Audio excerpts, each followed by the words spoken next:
baby told me with a sigh, saying words that came across as a doubt.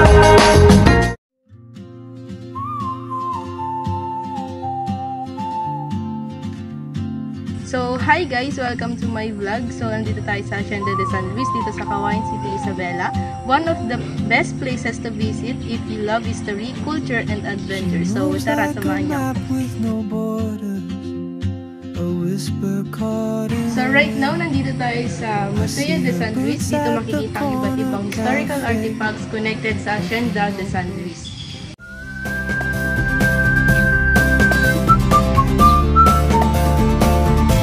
So, ayan guys, this is the sculpture of Saint Louis. Si Saint Louis o San Luis ay isang Spanish missionary na buong pusong naglingkod sa Diyos at sa kapwa. Kilala siya sa kanyang kababaang loob, katapangan at malasakit sa mga tao. Dahil sa kanyang mabubuting gawa at matibay na pananampalataya, siya ay naging inspirasyon ng marami at ipinangalan sa kanya ang San Luis bilang tanda ng paggalang. So, andito tayo sa tobacco section. So, dito natin makikita yung mga different names of tobaccos.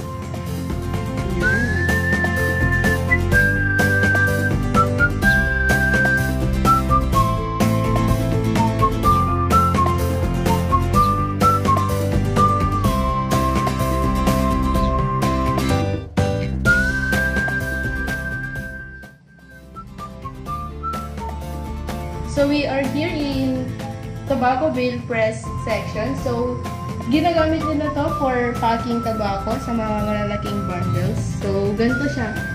Ganyan siya. Ay, inikot nila siya para ma-press yung mga tobacco.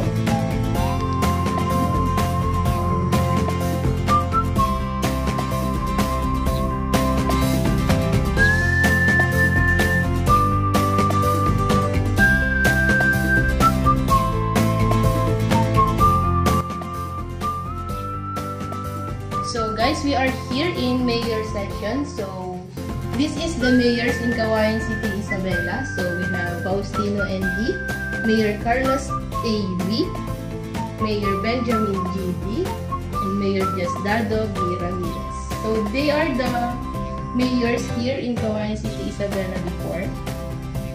And now we have the mayor here in Caguayan City, Isabela. The mayor now here, Mayor JCD. So now we are here in miniature section. Yes, that's it. We have the Primark. We have the icon. So right now we are here at the outside of Hacienda de San Luis, or outside of the museum.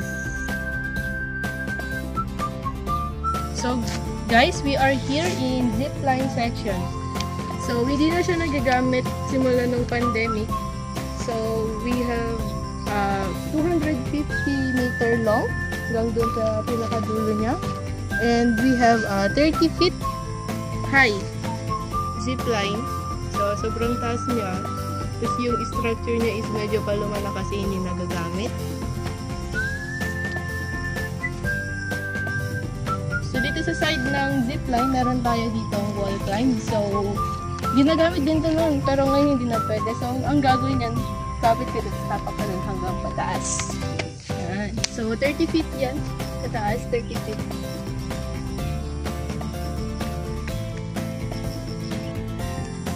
So, we are here in Station of the Cross. So, ginagamit nila to kapag Holy Week. Yan.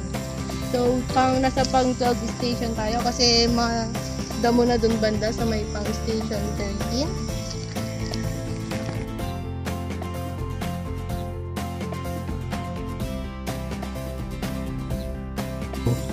So, right now we are here at Riverside.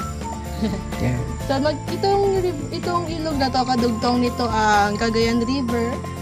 And kung mapapansin nyo, maalumanay ang agos ng tubig at makikita natin ang Nagilian Bridge. So, kung mapapansin nyo dito banda, meron tayong horse, kabayo.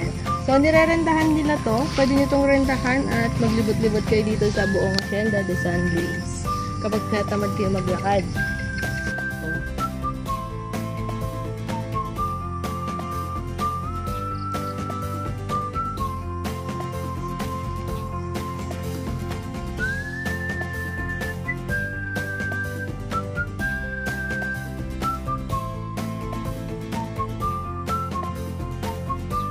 So, nandito naman tayo sa may left floor. So, pwede nyo itong i-rent, gano'n, for occasions, birthday, wedding, gano'n.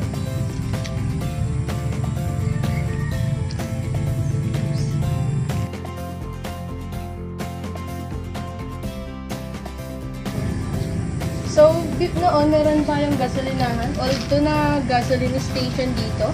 Pero ngayon na-renovate lang, nadagdagan ng parang bahay.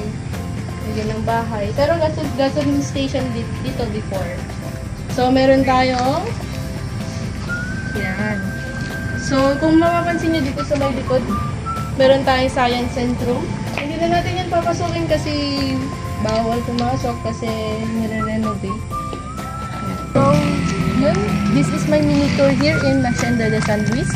So, open sila Tuesday to Sunday, 8 a.m. to 5 p.m.